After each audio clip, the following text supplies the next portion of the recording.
extended reality that includes virtual reality and augmented reality has a couple of really great advantages around being able to create a serious game that allows people to save money by being able to learn without having physical equipment, to be able to have to set up that environment, and to be able to learn types of training and patterns that you would do in the real life. So let's have a look at a very simple example. What I've got here, I've created a demo around fire. And this is an example around if we were creating a scenario around firefighters. We can see I've got my hands here. And we can see as I step forward and backwards, as you can see in the two screens, you've got me walking around and then you've got the demo itself. As I step forward, it is to scale. So it's possible to model what this looks like. And as I step to the side, I've created a boundary, which comes up, is not shown in the video. But beyond this, I know that if I go beyond this boundary, there is a wall or an object that I should not touch. And when I step away from the boundary, then the boundary disappears. So, what I've got here is a box, and I've got this figure here, which is for grabbing, and you just noticed if you were listening, there was a sound effect for a fire that I've just turned off. I've only got it running for the first 20 seconds, but as you get closer to the fire, within a certain amount of time, it gets louder.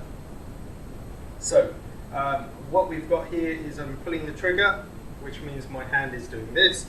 Then I'm grabbing the box. As I grab the box, the controller that I'm holding vibrates, and I've set it to have no gravity. So I'm going to throw it down there, and we'll see it bounce.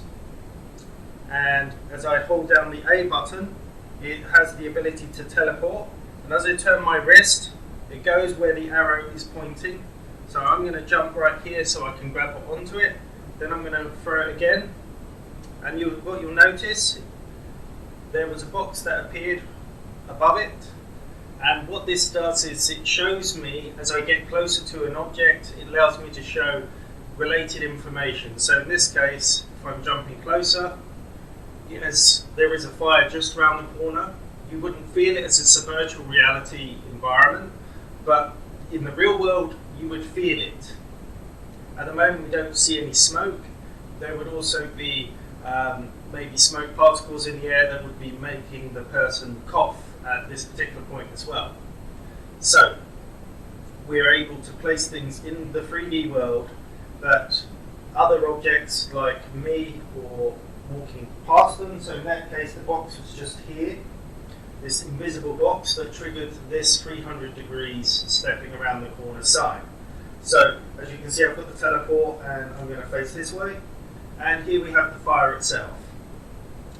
What we have here is, I'm defining areas where I'm saying I'm allowed to walk. I don't want people to walk everywhere. I don't want them to walk in the fire in this simulation. I want them to go exactly where I've put, so you can see where the visual aid is appearing and what way it's pointing, and you can see it jumping over there. This is another place I want them to appear. So, as you can see this, I can look around, and as part of this I can get the box again and do whatever I like. And if I had a, for example, a spray, I could put the fire out, and with the new Oculus Quest 2 with wireless streaming, I could have a lot more fires than I have here. But because I'm running this on Oculus Quest 1, then I'm limited in terms of the computing ability that I have. So I've only got one fire. As I'm running this straight from the headset, I'm not running this from the graphics card on my computer. And as you can see, it's still the case. I'm floating in the mid-air. Obviously, this breaks the idea of serious games. So, in the real world, if I was doing this in a more complex style demo, I would stop this area from being stepped on. So that would make me stand on the ground. So I would remain at the right height, which is about 180, so it wouldn't look strange. I wouldn't be down here, and I wouldn't be a giant here.